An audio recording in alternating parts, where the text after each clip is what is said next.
Hello students, मैं ब्रिजमोहन सिंह पुंडीर लेके आया हूँ आपके लिए न्यू फिजिक्स लेक्चर हमारी फिजिक्स लेक्चर सीरीज़ में। चलिए आज हम बात करते हैं ग्रेविटेशन, बहुत ही ज़्यादा इंपॉर्टेंट चैप्टर आपका एनडीए के पॉइंट ऑफ व्यू से। आज हम बात कर लेंगे ग्रेविटेशन की, राइट। ग्रेविटेशन की बात करते हैं आज हम लोग, ग्रेविटेशन। तो पहले तो आप लोगों में बता दूं कि जो ग्रेविटेशन है ये आपका हमारे पास जो चार फंडामेंटल फोर्सेस हैं उनमें से एक फोर्स है।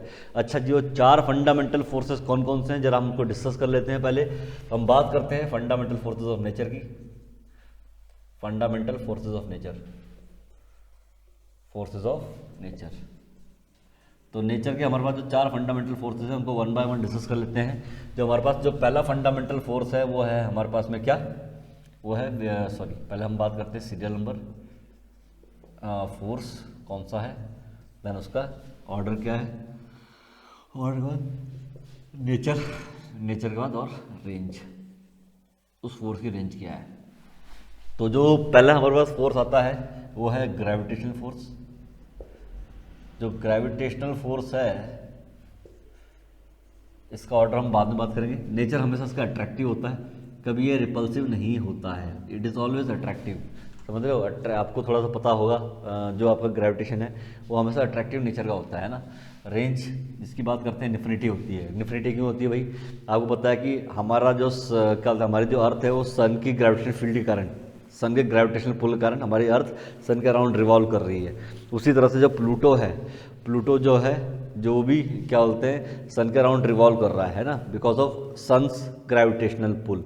और हमारा पूरा का पूरा जो सोलर सिस्टम है वो हमारी जो गैलेक्सी है, गैलेक्सी के सेंटर के अराउंड रिवॉल्व कर रहा है। और गैलेक्सी के सेंटर में क्या है, एक मैसिव ब्लैक होल है जिसके अराउंड हमारा सन क्या कर रहा है, हमारा पूरा एंटायर सोलर सिस्टम रिवॉल्व कर रहा है। और मैं आपको बता दूं हम लोग जो हमारे जो गैलेक्सी है मिल्की वे गैलेक्सी, उसके गैलेक्टिक सेंटर से कितना दूरी पर, 10,000 लाइट ईयर की दूरी पर है हम लोग, ठीक है जी। तो हमारी जो हमारा पूरा सोलर सिस्टम है वो क्या बोलते हैं हमारी मिल्की वे गैलेक्सी के सेंटर से बहुत ज़्यादा दूर है, ठीक है। बावजूद इसके कि वो क्या बोलते हैं मिल्की वे गैलेक्सी जो हमारी है उसके सेंटर में एक मैसिव ब्लैक होल है, उसके अराउंड हम लोग रिवॉल्व कर रहे हैं because of the gravitational pull of that massive black hole. तो आप कह सकते हैं कोई ऑब्जेक्ट जितना ज़्यादा बड़ा होगा, जितना ज़्यादा हैवी होगा, जितना ज़्यादा डेंस होगा, तो उसका ग्रेविटेशनल पुल भी उतना स्ट्रांग होगा। तो आप कह सकते हैं कि अल्टीमेटली जो ये आपका ग्रेविटी होती है इसकी रेंज इन्फिनिटी तक होती है, डिपेंड करता है कि आपका मास कितना है, ठीक है जी। तो कहने का मतलब क्या है, जो रेंज है हमारे ग्रेविटेशनल फोर्स की वो क्या है, इन्फिनिटी, राइट। दो सेकंड हमारे पास में फोर्स, फंडामेंटल फोर्स आता है वो है weak nuclear forces, weak nuclear force, weak nuclear force, ठीक है जी। अच्छा, ये आपका अट्रैक्टिव भी हो सकता है और रिपल्सिव भी हो सकता है, इट कैन बी अट्रैक्टिव और रिपल्सिव, ठीक है जी। सेकंड थिंग, जो इसकी रेंज होती है बहुत ही कम होती है। इसके बीच में लगता है जो न्यूक्लियर पार्टिकल है, प्रोटॉन और न्यूट्रॉन्स, प्रोटॉन न्यूट्रॉन्स भी आपके कुछ और पार्टिकल से मिलकर बने हुए हैं, क्वार्क पार्टिकल से मिलकर बने हुए हैं। तो क्वार्क्स के बीच में जो आपका इंटरेक्शन होता है it is because of weak nuclear force, तो उससे बोलते हैं वीक न्यूक्लियर फोर्स। तो इसकी जो रेंज होती है इसकी बहुत ही कम होती है, 10⁻⁻15 मीटर ऑर्डर इसकी रेंज होती है। मतलब जो न्यूक्लियस होता है न्यूक्लियस के अंदर ही आपका ये उत्पन्न होता है, उसके अंदर खत्म हो जाता है ये फोर्स, राइट। तो न्यूक्लियस के अंदर ही ये फोर्स आपका एग्जिस्ट करता है, न्यूक्लियस बाहर एग्जिस्ट नहीं करता आपका ये। जो थर्ड आपका फोर्स है that is called electromagnetic force, electromagnetic force. तो नाम से पता चल रहा है ये फोर्स आपका चार्जेस के बीच में इंड्यूस होते हैं, चार्जेस के बीच में लगते हैं चार्जेस। अगर चार्ज रेस्ट में है तो उनके बीच में जो फोर्स लगेगा, चाहे अट्रैक्टिव फोर्स लगे या रिपल्सिव फोर्स लगे, तो उसे बोलते हैं हम लोग क्या, इलेक्ट्रोस्टैटिक फोर्स। पर अगर दोनों चार्ज मूव कर रहे हैं तो मूविंग चार्जेस की आप लोगों को अच्छी तरह पता है, मूविंग चार्जेस की मैग्नेटिक फील्ड बनती है। तो मूविंग चार्जेस की मैग्नेटिक फील्ड आपस में इंटरेक्ट करती है तब फोर्स आपका लगता है कौन सा, मैग्नेटिक फोर्स। तो आपका electromagnetic force is something which is related two charges, समझ गए ना। तो it can be attractive, it can be attractive और रिपल्सिव, दोनों आपका हो सकता है, और रिपल्सिव, राइट, रिपल्सिव। लास्ट में हमारे पास भी, अच्छा इसकी रेंज भी क्या होती है, फ्यू किलोमीटर्स, राइट। इसका सबसे बढ़िया एग्जांपल आपके पास क्या है, अर्थ की मैग्नेटिक फील्ड। अर्थ की मैग्नेटिक फील्ड आपको पता ही है, जो हमारी अर्थ है इसकी जो मैग्नेटिक फील्ड है बहुत ऊपर तक फैली हुई है। और because of the magnetic field of earth हम लोग सन से आने वाले जो हार्मफुल सोलर रेडिएशन होता है उससे बचे हुए हैं। ठीक है जी। तो आपकी जो अर्थ की मैग्नेटिक फील्ड है वो कुछ 1 लाख 2 लाख किलोमीटर तक फैली हुई है। तो आप कह सकते हैं कि आपके पास जो मैग्नेटिक फील्ड होती है इसकी जो रेंज होती है ये फ्यू किलोमीटर तक होती है। जो लास्ट आपका है वो है हमारे पास में क्या, strong nuclear forces. Strong nuclear forces ये वो फोर्स है जो किसी न्यूक्लियस को बाइंड करके रखता है। अदरवाइज आपको पता है कि प्रोटॉन प्रोटॉन क्या है, दोनों सिमिलर चार्ज हैं, पॉजिटिव पॉजिटिव चार्ज है, तो वो बहुत ही स्मॉल एंटिटी जो कि न्यूक्लियस है उसमें पैक्ड है।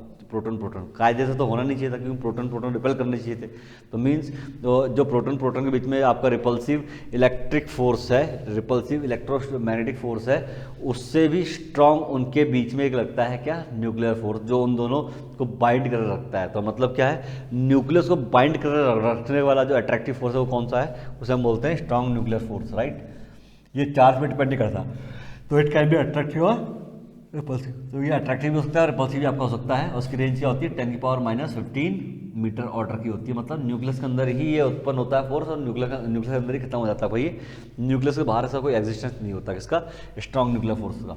तो हमने देखा ये 4 आपके जो फोर्सेज है ये हमारे न्यूक्लियस, हमारे क्या बोलते हैं, नेचर के, हमारे ब्रह्मांड के, यूनिवर्स के फंडामेंटल फोर्सेज है। और जितने भी दूसरे फोर्सेज है अदर देन दिस 4 फोर्सेज, तो वो सभी फोर्सेज इन्हीं के सब टाइप होते हैं।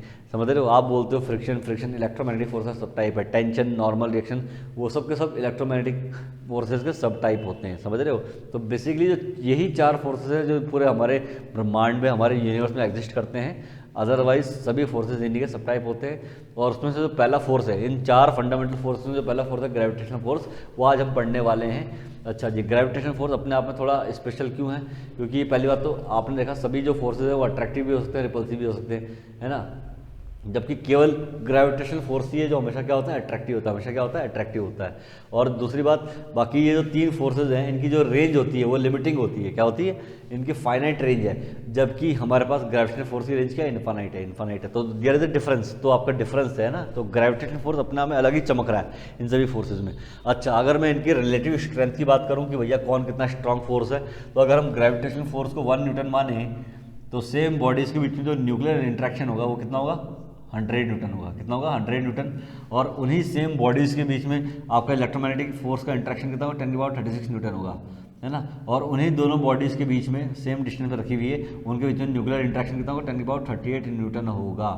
तो आप देख रहे हैं ग्रेविटेशनल फोर्स बहुत ही ज़्यादा वीक है आपका ये।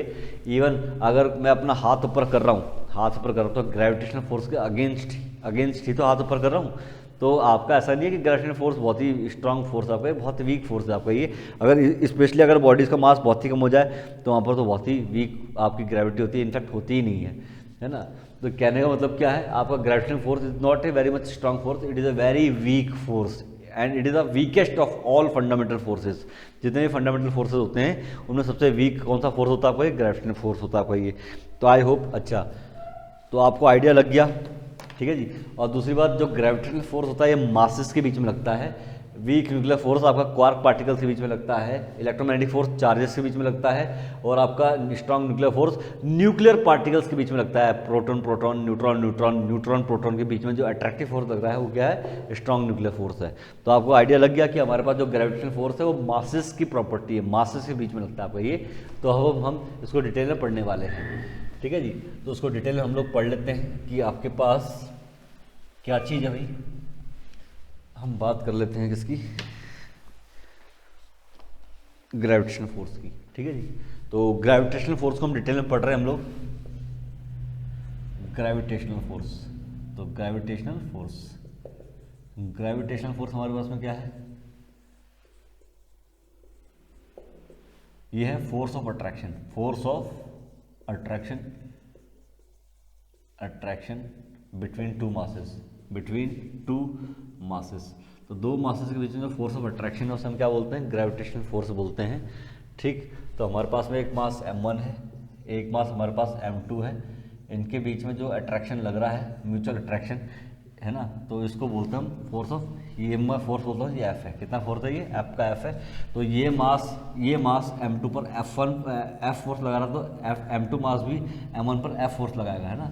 तो ये मासेस, इन दोनों मासेस पर जो अट्रैक्शन फोर्स है वो म्यूचुअल है, इक्वल है बट ऑपोजिट डायरेक्शन में, बट कैसे डायरेक्शन में, ऑपोजिट डायरेक्शन में। और कितना लगेगा ये फोर्स, ये इसके लिए हमें पढ़ना पड़ेगा Newton's law of gravitation, Newton's law of gravitation, law of gravitation. तो न्यूटन ने क्या बोला भैया कि दो मासेस हमेशा एक दूसरे क्या करते हैं, अट्रैक्ट करते हैं, है ना। तो according to Newton's law, according to Newton's law, Newton's law, Newton's law, पहली चीज two masses always attract each other with equal forces, equal and opposite forces, ठीक है जी, ऑन ईच अदर, एक दूसरे पे वो इक्वल फोर्स डालते हैं दोनों मासेस, बट ऑपोजिट डायरेक्शन में डालते हैं, इक्वल फोर्सेस हैं, जितना फोर्स इसने डाला इसके ऊपर उतना ही फोर्स इसने इसके ऊपर डाला, बट ऑपोजिट डायरेक्शन में, एक ने इस तरफ डाला एक ने इस तरफ डाला, राइट। तो हमें ये आइडिया लग गया कि भैया फोर्सेस आपके इक्वल हैं, ऑपोजिट डायरेक्शन में है। अच्छा, और कितना होता है ये फोर्स, न्यूटन ने क्या बोला, ये फोर्स जो होता है इनके बीच में जो फोर्स लग रहा है ये डायरेक्टली प्रोपोर्शन है दोनों मासेस के प्रोडक्ट के, दोनों मासेस के प्रोडक्ट के डायरेक्टली प्रोपोर्शन में है। ये जो फोर्स है दोनों मासेस के बीच की जो डिस्टेंस है, दोनों मासेस के बीच की जो डिस्टेंस आर है उसके इन्वर्सली प्रोपोर्शन में है, ठीक है जी। और अगर मैं इनको कंबाइन करता हूँ तो ये हो जाएगा m1 m2 अपॉन r का स्क्वायर, ठीक है जी। अगर मैं प्रोपोर्शनल साइन को यहाँ पे हटा दूँ तो मुझे मिलेगा capital G m1 m2 upon r का स्क्वायर, राइट, ये हमें मिलने वाला है। तो जो force of attraction between two masses हैं वो दोनों मासेस के प्रोडक्ट के इन्वर्स डायरेक्टली प्रोपोर्शन में है, दोनों मासेस के बीच की डिस्टेंस के स्क्वायर के इन्वर्सली प्रोपोर्शन में है, ठीक है जी। मतलब मासेस अगर मैं बढ़ाऊंगा तो इनके बीच में फोर्स बढ़ेगा और डिस्टेंस बढ़ाऊंगा तो फोर्स घटेगा, इनके बीच में तो फोर्स डिक्रीज होगा, ठीक है जी। तो ये हमारे पास न्यूटन का फॉर्मूला है दो मासेस के बीच में जो अट्रैक्टिव ग्रेविटेशनल फोर्स है वो निकालने का। तो यहाँ पे एक टर्म आ रही है कैपिटल जी क्या है, इसे बोलते हैं हम लोग universal gravitational constant, universal gravitational constant, gravitational constant, ठीक है जी। जो इसकी वैल्यू होती है, इसकी वैल्यू कितनी होती है भाई, 6.67 10⁻⁻11 न्यूटन मीटर स्क्वायर पर किलोग्राम स्क्वायर इसकी यूनिट होती है ना। और इसकी वैल्यू कितनी है 6.67 10⁻11। तो आई होप कि आपको आइडिया लग गया होगा कि न्यूटन लॉ। अच्छा, इस यूनिवर्सल ग्रेविटेशनल कांस्टेंट को हम डिफाइन करेंगे अभी। तो हम बात करते हैं यूनिवर्सल ग्रेविटेशनल कांस्टेंट की, और इस पर काफ़ी बार एनडीए में क्वेश्चन बन चुके हैं। यूनिवर्सल ग्रेविटेशनल कांस्टेंट की बात कर लेते हैं। कैपिटल जी क्या होता है, भैया ये कैपिटल जी, अगर मैं दोनों मासेस स्मॉल m1 और स्मॉल m2 की जो वैल्यू है उसको मैं 1 kg ले लूँ, कितना ले लूँ मैं 1 kg, तब इनके बीच में जो फोर्स ऑफ अट्रैक्शन लगेगा है ना, m1 और m2 दोनों क्या ले लिए मैंने 1 kg ले लिए, और इनके बीच जो डिस्टेंस r है, इनके बीच जो डिस्टेंस r है उसको मैं 1 मीटर ले लूँ, कितना ले लूँ मैं 1 मीटर ले लूँ। तो मतलब दो 1 kg के मासेस हैं जो कि 1 मीटर दूर रखे हैं, तब इनके बीच में जो f लगेगा वो कितना लगेगा देखते हैं हम लोग। f की वैल्यू होती है g m1 m2 जो कि 1 kg है इंटू 1 kg है ना, 1 kg अपॉन इनके बीच की डिस्टेंस 1 मीटर का स्क्वायर, ठीक। तो हमें कैपिटल जी की वैल्यू कितनी मिलेगी, f के बराबर मिलेगी, कितनी मिलेगी, कैपिटल जी की वैल्यू f के बराबर मिलेगी। तो कैपिटल जी क्या है, यूनिवर्सल ग्रेविटेशनल कांस्टेंट क्या है, it is the force of attraction, ये फोर्स ऑफ अट्रैक्शन है बिटवीन टू मासेस, दो मासेस के बीच के फोर्स ऑफ अट्रैक्शन है। दोनों मासेस जिनका मास कितना है 1 kg ईच है और दोनों 1 मीटर अपार्ट रखे हुए हैं, तब उनके बीच में जो ग्रेविटेशनल फोर्स लगेगा वही तो यूनिवर्सल ग्रेविटेशनल कांस्टेंट है। तो आप यूनिवर्सल ग्रेविटेशनल कांस्टेंट को कैसे डिफाइन कर सकते हैं भाई, how can we define the universal gravitational constant, देख लेते हैं। Can be defined as force of attraction, it is the force of attraction between two masses of 1 kg each and placed 1 meter apart, 1 meter apart। तो इसी को हम क्या बोलते हैं, यूनिवर्सल ग्रेविटेशनल कांस्टेंट बोलते हैं, समझ गए। और ये जैसे कि नाम से पता चल रहा है पूरे यूनिवर्स में कांस्टेंट रहता है, पूरे यूनिवर्स के किसी भी कोने में चले जाएं आप, वहाँ पर अगर 2 1 kg मास आपने रखा हुआ है और दोनों के बीच की दूरी 1 मीटर रखी है, तो उनके बीच में जो फोर्स ऑफ अट्रैक्शन है वो कितना लगेगा, 6.67 10⁻11 न्यूटन का लगेगा। ठीक है जी। तो that's why it is called as universal gravitational constant. तो आपको आइडिया लग गया होगा कि भैया ग्रेविटेशनल फोर्स कितना लगता है 2 मासेस के बीच में, वो कौन से फैक्टर पे डिपेंड करता है ना। यूनिवर्सल ग्रेविटेशनल कांस्टेंट क्या होता है, आपको आइडिया लग गया होगा। अब हम आगे बढ़ते हैं एक्सेलरेशन ड्यू टू ग्रेविटी, या सॉरी हम बात कर लेते हैं ग्रेविटी की। What is gravity? तो ग्रेविटी भी क्या है, एक ये ग्रेविटेशनल फोर्स ही तो है। अब अर्थ आपके ऊपर जो हम जो ऑब्जेक्ट्स हैं, कोई भी ऑब्जेक्ट है ना, उसके ऊपर अर्थ जो ग्रेविटेशनल फोर्स डाल रही है, अर्थ का जो ग्रेविटेशनल पुल होता है उसे हम प्यार से क्या बोलते हैं, ग्रेविटी बोलते हैं। तो gravity is basically gravitational force of earth. तो it is a gravitational pull of earth on nearby objects, नहीं तो नियर बाय ऑब्जेक्ट्स के ऊपर, है ना। तो जैसे कि हम जो है नियर बाय ऑब्जेक्ट्स, अर्थ के नियर पे, तो आप ये नहीं बोलेंगे अर्थ और मून के बीच में ग्रेविटी, नहीं बोलेंगे आप, अर्थ और मून के बीच में ग्रेविटेशनल फोर्स है। बट अर्थ के आसपास जो चीज़ें हैं, इवन जो अर्थ पे जो चीज़ है, अर्थ की सरफेस से जो चीज़ें ज़्यादा ऊपर नहीं है, उनके ऊपर जो अर्थ का ग्रेविटेशनल पुल होता है उसको हम ग्रेविटी बोलते हैं। तो ग्रेविटी क्या है, ग्रेविटेशनल पुल ही तो है अर्थ का। तो ये रही अर्थ, है ना, ये है अर्थ आपकी, इसका मास, इसका रेडियस मान लेते हैं RE है, रेडियस है ना। m मास कितना है, let ME is the mass of earth, earth का मास कितना है, ME है। और ये स्मॉल m मास है, ये स्मॉल m मास यहाँ पे रखा हुआ है। ठीक है जी। ये ज़्यादा ऊपर नहीं है, इसके और अर्थ के बीच की दूरी को कितना लेता हूँ मैं, स्मॉल r लेता हूँ। क्या लेता हूँ मैं, स्मॉल r। और small r is similar to capital R, earth के रेडियस के बराबर ले सकता हूँ, क्योंकि ये स्मॉल m ज़्यादा ऊपर नहीं है अर्थ की सरफेस से, समझ गए ना। तो इस केस में अर्थ के मास और अर्थ का मास जो कैपिटल M है और इसके स्मॉल m के बीच में कितना फोर्स लग रहा है, ये लग रहा है आपका G मास ऑफ अर्थ, उस ऑब्जेक्ट का मास इनटू इन दोनों के बीच की दूरी का स्क्वायर। और इन दोनों के बीच की दूरी को मैं रफली क्या ले सकता हूँ, इन दोनों के बीच जो बीच की दूरी है उसको क्या मैं रेडियस ऑफ अर्थ के इक्वल ले सकता हूँ, नियरली, है ना। तो इसे बोलते हैं फोर्स ऑफ ग्रेविटी। क्या बोलेंगे उसको, ग्रेविटी, सिंपली ग्रेविटी, समझ गए ना। तो ऐसे ऑब्जेक्ट जो अर्थ की सरफेस से ज़्यादा ऊपर नहीं है, उसको उन पर जो अर्थ फोर्स डालती है, ग्रेविटेशनल फोर्स डालती है, उस ग्रेविटेशनल फोर्स को क्या बोलते हैं हम लोग, ग्रेविटी बोलते हैं। तो आप लोगों को आइडिया लग गया भैया ग्रेविटी क्या चीज़ है आपकी, है ना। तो जो अर्थ का ग्रेविटेशनल पुल है on neighbouring objects, near by objects, तो उसे ही हम ग्रेविटी बोल देते हैं। अब हम बात करते हैं हमारे नेक्स्ट टॉपिक की, जो है हमारे पास में क्या, वो है acceleration due to gravity. Acceleration due to gravity, चलिए डिस्कस कर लेते हैं एक्सेलरेशन ड्यू टू ग्रेविटी। अब हम बात करते हैं एक्सेलरेशन ड्यू टू ग्रेविटी की। एक्सेलरेशन ड्यू टू ग्रेविटी, अब अर्थ आपको अगर खींच रही है तो आपका एक्सेलरेशन भी होगा, है ना, इसको बोलते हैं स्मॉल g। अरे भैया किसी बॉडी पे अगर एक्सटर्नल फोर्स लग रहा है तो उस बॉडी का एक्सेलरेशन भी तो होगा। तो सपोज अर्थ, ये रही अर्थ, ये है अर्थ, मास ऑफ अर्थ, है ना, और ये रहे आप स्मॉल m का मास। तो अर्थ आप पे फोर्स लगा रही है, ग्रेविटेशन फोर्स, तो आपका एक्सेलरेशन कितना होगा, g होगा। टुवर्ड्स द अर्थ आपका एक्सेलरेशन कितना होगा, स्मॉल g होगा, है ना, एक्सेलरेशन। और एक्सेलरेशन कैसे निकालते हैं भैया, एक्सेलरेशन हम निकालते हैं फोर्स अपॉन मास, आपका मास, आपका एक्सेलरेशन निकालना है मुझे, तो आपका ही मास से डिवाइड करूंगा किसको, आप पे, आपके ऊपर लगने वाले फोर्स को, ठीक है जी। और F की वैल्यू कितनी होती है भाई, F की वैल्यू सबको पता है, F की वैल्यू कितनी होती है, G मास ऑफ अर्थ, आपका मास अपॉन R का स्क्वायर अपॉन स्मॉल m से आपका मास गया, तो स्मॉल g की वैल्यू कितनी आ जाएगी, एक्सेलरेशन की वैल्यू कितनी आ जाएगी, अपॉन R का स्क्वायर। और R, स्मॉल r को मैं क्या ले सकता हूँ, रेडियस ऑफ अर्थ के इक्वल ले सकता हूँ, ठीक है जी, रेडियस ऑफ अर्थ के इक्वल ले सकता हूँ। अगर आप का जो हाइट है, आपकी जो हाइट है फ्रॉम अर्थ सरफेस वो ज़्यादा नहीं है, तो उस केस में रेडियस और क्या बोलते हैं स्मॉल आर को मैं इक्वल ले सकता हूँ। Is that clear.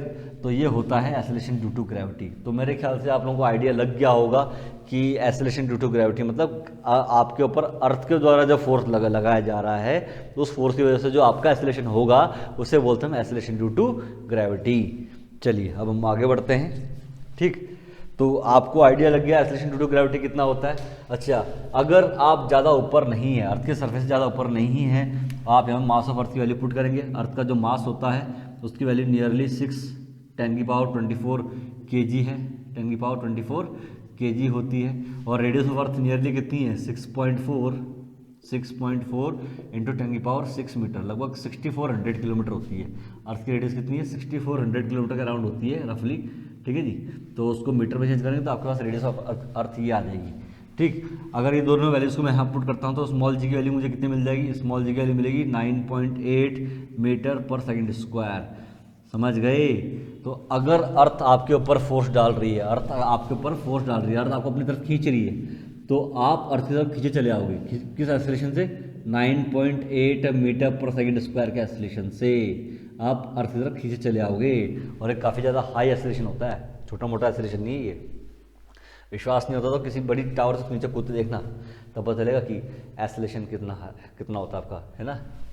चलिए जी, मत कूदना भाई, अल्लाह कूद दिए, पेरेंट्स फिर मेरे पे नाम लगा रहे हैं, चिट छुड़ गए हैं।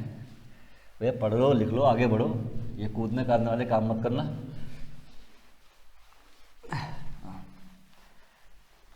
चलिए आगे बढ़ते हैं हम। हमारे पास नेक्स्ट टॉपिक है, तो ये अर्थ के कारण जो एक्सेलरेशन होता है किसी ऑब्जेक्ट का, ये कौन कौन से फैक्टर पे डिपेंड करता है। तो हम बात कर लेते हैं फैक्टर्स अफेक्टिंग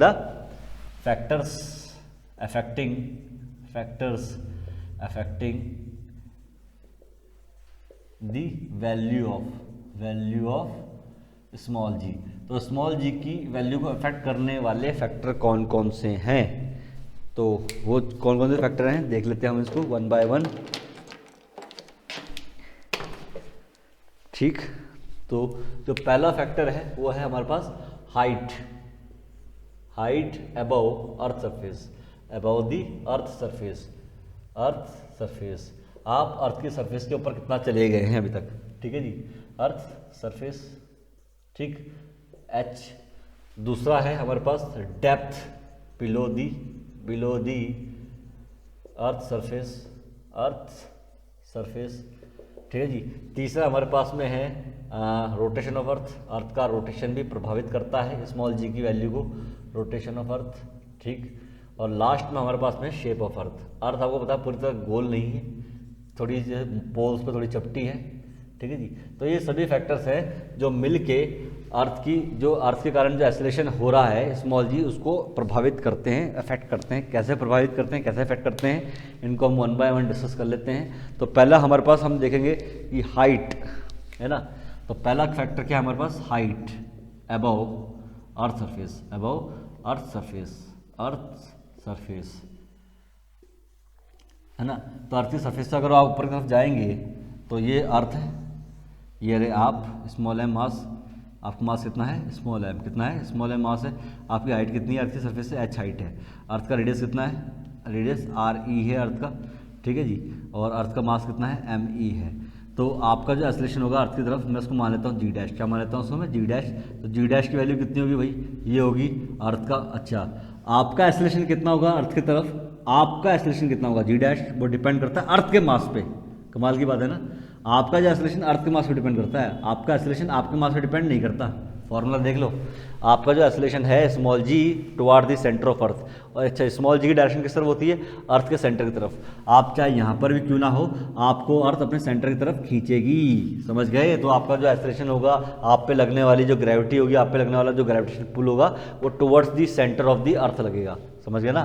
तो यहाँ पर जो एक्सेलरेशन है आपका, वो अर्थ के मास पे और अर्थ के रेडियस पे डिपेंड कर रहा है, वो आपके मास पे डिपेंड नहीं कर रहा है। स्मॉल जी एक्सेलरेशन आपका है, पर मास सन का आएगा, सॉरी सन का कह रहा हूँ, अर्थ का आएगा। ठीक है जी। तो यहाँ पर जो एक्सेलरेशन होगा वो कितना होगा, मास ऑफ अर्थ अपॉन इन दोनों के बीच की डिस्टेंस। इन दोनों के बीच की डिस्टेंस कितनी है भैया, ये आर प्लस एच कितनी है, आर प्लस एच। ठीक है, इसका स्क्वायर, कोई दिक्कत नहीं यहाँ तक, है ना। इसको मैं क्या लिख सकता हूँ, G dash equals to G M E. इन दोनों में से मैं रेडियस ऑफ अर्थ कॉमन ले लूँ, रेडियस ऑफ अर्थ कॉमन लिया तो ये हो जाएगा आर ई का स्क्वायर, ये 1 plus H upon R E का स्क्वायर। ठीक है, तो G M upon R E, G M upon G, ये क्या चीज़ है, ये चीज़ क्या चीज़ है, ये है आपके पास स्मॉल जी की वैल्यू है जी डैश इक्वल्स टू स्मॉल जी, ठीक है, 1 plus H upon R E का स्क्वायर, ठीक है। ये आपके पास इंपॉर्टेंट फार्मूला आ गया, ये आपका इंपॉर्टेंट फार्मूला आ गया। तो जी डैश की वैल्यू कितनी है, जी 1 प्लस एच अपॉन आर ई। तो अगर हाइट आप हाइट बढ़ाएंगे, तो अगर हाइट की वैल्यू को बढ़ाओगे आप, तो जी डैश की वैल्यू क्या होगी, घटेगी।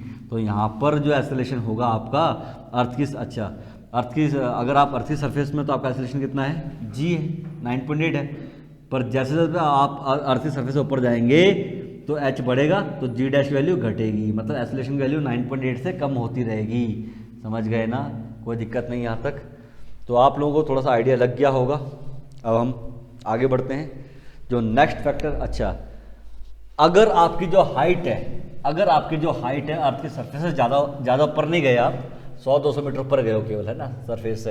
हालांकि 100-200 मीटर हमारे लिए तो बहुत ज़्यादा हो जाती है, बट अगर मैं अर्थ की रेडियस देखूँ, अर्थ का रेडियस देखूँ 6.4, अगर हाइट ऑफ अर्थ जो है it is negligible as compared to the radius of earth, क्योंकि रेडियस ऑफ अर्थ किस ऑर्डर का है, रेडियस ऑफ अर्थ आपका है 6400 किलोमीटर, 6.4 10⁶ मीटर ऑर्डर का है, समझ रहे हो। और हाइट अगर आपकी हाइट आपकी 100-200 मीटर हो, 100 मीटर 200 मीटर पर गए हो आप अर्थ की सरफेस से, है ना, तो उस केस में आपकी height is negligible as compared to the radius of earth. उस केस में आप एच को, है ना, तो इस फॉर्मूले को मैं क्या लिखता हूँ भैया, इस फॉर्मूले को मैं क्या लिखता हूँ, G dash equals to G 1 plus H upon R E का की पावर -2। तो उसको मैं क्या लिखता हूँ, G dash equals to G 1 minus 2h upon R E, ठीक है, ये मैं लिख सकता हूँ। तो यहाँ पर जो जी है, यहाँ पर जो क्या ग्रेविटेशनल एक्सेलरेशन है ना, उसका क्या बोलते हैं, ग्रेविटेशनल एक्सेलरेशन है, उसका फॉर्मूला आपका याद आएगा। ये फार्मूला तभी वैलिड है जब ये वाली कंडीशन फुलफिल हो रही हो। तो ये अप्रॉक्सीमेट फार्मूला है, ये तभी वैलिड है जब ये वाली कंडीशन फुलफिल हो रही हो, अदरवाइज आपको यही फार्मूला यूज़ करना होगा बच्चों, समझ रहे हो। मैं कह रहा हूँ आप अर्थ की सरफेस से 500 किलोमीटर ऊपर हो, 400 किलोमीटर ऊपर हो, 800 किलोमीटर ऊपर हो, तो उस केस में ये वाला फॉर्मूला यूज़ करेंगे, क्योंकि उस केस में उस 400 किलोमीटर की हाइट को, है ना, उस 400 किलोमीटर या 800 किलोमीटर या 1600 किलोमीटर की हाइट को आप जीरो नहीं मान सकते as compared to radius of earth, समझिए ना। तो ये वाला फॉर्मूला तभी यूज़ कर रहा है जब हाइट बहुत ही कम हो, 100 मीटर 200 मीटर 10 मीटर 20 मीटर, है ना, मीटर ऑर्डर की हो, तो उस केस में हम ये वाला फॉर्मूला यूज़ करेंगे। चलिए बढ़ते हैं नेक्स्ट फैक्टर जो कि ग्रेविटेशनल एक्सेलरेशन को आपको अफेक्ट करेगा, वो क्या है, depth below the earth surface, है ना। तो हमारे पास जो नेक्स्ट टॉपिक है वो क्या है, depth below the earth surface, below the earth surface. अगर आप अर्थ के सरफेस में नीचे गड्ढा करके घुस जाए अंदर, उस केस में भी जी की वैल्यू कम हो जाती है, समझिए ना। फॉर एग्जांपल अगर मैं कहता हूँ जी ये हमारी अर्थ है, ये अर्थ है ना, आप रेडियस ऑफ अर्थ कितना है भाई, रेडियस ऑफ अर्थ है आर, कितना है आर, आप गड्ढा खोदते घुस गए अंदर डी डेप्थ में, कितने डेप्थ में, डी गहराई में, जिस पॉइंट पे आ गए, यहाँ पे अर्थ के एक्सेलरेशन कितना मान लेते हैं, जी डैश मान लेते हैं सेंटर की तरफ, और सरफेस में बैठे होते तब कितना होता है एक्सेलरेशन, जी होता है, अर्थ का कितना होता है, जी होता है, पर आप तो स्मॉल डी डेप्थ में आ गए, इतनी गहराई में आ गए।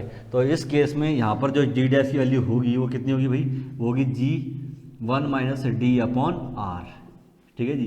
फॉर्मूला कहाँ से आया, कैसे आया, इसमें गहराई में नहीं जाना हम लोगों को, बस आप दिमाग में रखें, आपका ये वाला फॉर्मूला होगा।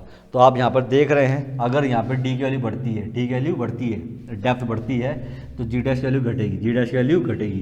तो जैसे आप गहराई में जाएंगे आपके जी डैश की वैल्यू घटेगी।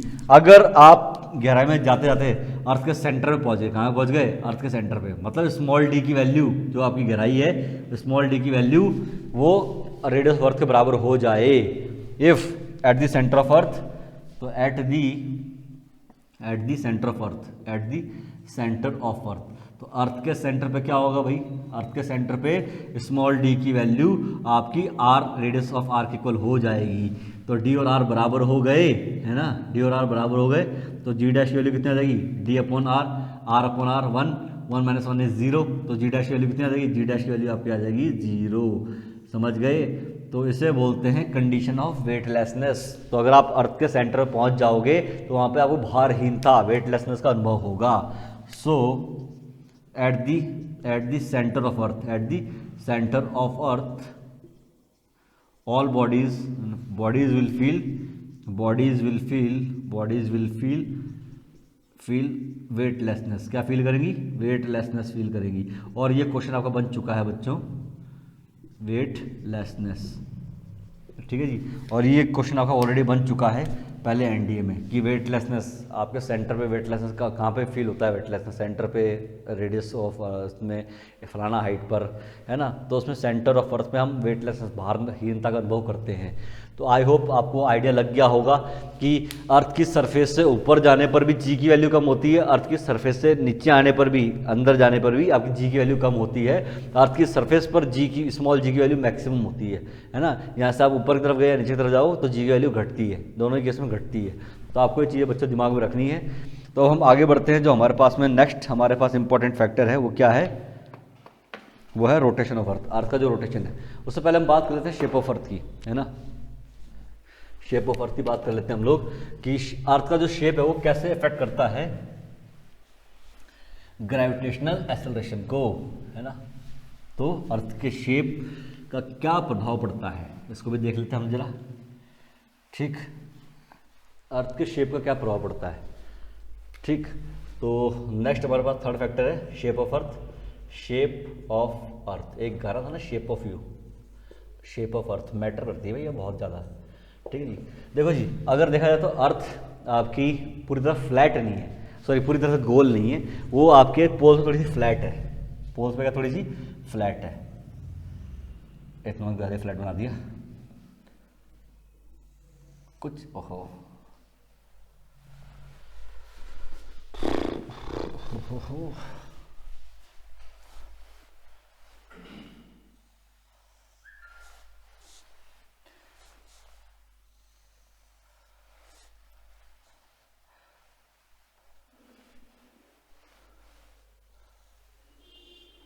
ऐसा बना देते हैं, ठीक है जी। तो यहाँ पर क्या होता है, जो अर्थ का पोलर रेडियस है, ये वाला जो रेडियस है ना, ये वाला रेडियस पोलर रेडियस आरपी, और जो इक्वेटोरियल रेडियस है, ये दोनों फर्क है। तो पोलर रेडियस थोड़ा सा कम होता है, ये वाला जो रेडियस होता है थोड़ा कम होता है, और इक्वेटोरियल रेडियस, इक्वेटोरियल रेडियस थोड़ा ज़्यादा होता है अर्थ का। तो अगर आप यहाँ पर हो या यहाँ पर हो, तो यहाँ पर जो जी की वैल्यू होगी, यहाँ पर जो जी की वैल्यू थोड़ी दोनों डिफरेंट होगी, दोनों क्या होगी? डिफरेंट होगी। कैसे डिफरेंट होगी? जीपी मान लेता हूँ उसको मैं, जी मान लेता हूँ, ठीक है जी। आपको पता है जो जी होता है, स्मॉल जी, ये इनवर्सली प्रोपोर्शनल होता है रेडियस के, है ना। तो अगर रेडियस ज़्यादा होगी तो जी की वैल्यू क्या होगी? कम होगी। जी की वैल्यू क्या होगी? कम हो जाएगी। तो आपको पता है कि इक्वेटर पे ज़्यादा होती है आर, तो इक्वेटर पे जी की वैल्यू क्या होगी? कम होगी। तो इक्वेटर पे ई की वैल्यू जी ई, यहाँ पे रेडियस ज़्यादा है, रेडियस ज़्यादा है, तो जी की वैल्यू, स्मॉल जी की वैल्यू कम होगी as compare to pole, as compare to pole. तो आप ध्यान रखेंगे कि शेप, अर्थ का जो शेप है वो थोड़ी सी पोल पे, अर्थ थोड़ी फ्लैट है, पोल से थोड़ी सी फ्लैट है, और इक्वेटर पे थोड़ी बल्ज हो रखी है, बाहर की तरफ बल्ज हो रखी है। तो मतलब इक्वेटोरियल रेडियस ज़्यादा है, इक्वेटोरियल रेडियस ज़्यादा है, पोलर रेडियस कम है। तो जहाँ पे रेडियस ज़्यादा होता है वहाँ पे एक्सेलरेशन की वैल्यू कम होती है। ये वाला फॉर्मूला देखो जी, है ना, ये वाला फॉर्मूला, इस फॉर्मूले के हिसाब से स्मॉल जी, अरे small ji equal to G M upon are square था ना। तो आप देख रहे हो जी की वैल्यू आर के इनवर्सली प्रोपोर्शन में है, तो आर ज़्यादा जी की वैल्यू कम। आर ज़्यादा कहाँ पे होती है? इक्वेटर पे होती है। तो इक्वेटर पर आपके अर्थ की ग्रेविटेशनल एक्सेलरेशन वैल्यू कम होगी as compared to at poles. तो आई होप कि आप लोगों को आइडिया लग गया होगा, ठीक है जी। तो अर्थ की शेप भी प्रभावित करती है स्मॉल जी की वैल्यू को, तो इस चीज़ का ध्यान रखना। इसमें भी क्वेश्चन आपको बन रखा है कि भैया आपको 1 किलो चीनी लेनी है, क्वेश्चन नोट कर लीजिए आप लोग, है ना। तो 1 किलो चीनी, 1 किलो चीनी लेना कहाँ पे ज़्यादा फायदेमंद है? आप पोल पे 1 किलो चीनी लो या फिर इक्वेटर में 1 किलो चीनी लो, कहाँ पे ज़्यादा फायदेमंद है ना। Buying 1 kg of sugar, 1 kg of sugar is more profitable at, पहला ऑप्शन है इक्वेटर, पहला ऑप्शन हमारे आपके पास है इक्वेटर पे, ठीक है जी। दूसरा ऑप्शन है हमारे पास पोल, ठीक है जी। तो सी है at the latitude of 45 degree, ठीक है जी। तो D none of the above. तो ये आपके लिए क्वेश्चन है बच्चों, आप मुझे करेंगे और कमेंट सेक्शन में इसका आंसर मुझे मेंशन करेंगे इस क्वेश्चन का, ठीक है जी। तो अगर आपको 1 किलो चीनी लेनी है तो आपके लिए फ़ायदेमंद कहाँ पर है उसको चीनी को लेना, तो आप प्लीज़ कमेंट सेक्शन में मेंशन करिएगा। और जो हमारा आखिरी फैक्टर है जो कि अर्थ के ग्रेविटेशनल एक्सेलरेशन को अफेक्ट करता है वो क्या है? Rotation of earth. वो क्या है? Rotation of earth. तो how rotation of earth affect the value of G, वो भी देख लेते हैं, रोटेशन ऑफ अर्थ। ठीक है जी, तो सपोज दी अर्थ हमारे पास में, ठीक है जी, ये अपनी एक्सिस पे रोटेट कर रही है, this axis rotating on its axis, ठीक, अर्थ रोटेट कर रही है, अर्थ की रोटेशन वेलोसिटी कितनी, ओमेगा है, omega is a rotation velocity, omega की यूनिट होती है रेडियन पर सेकंड आपकी होती है, ठीक है, अर्थ रोटेट कर रही है ओमेगा वेलोसिटी से। अब आप मुझे बताएं,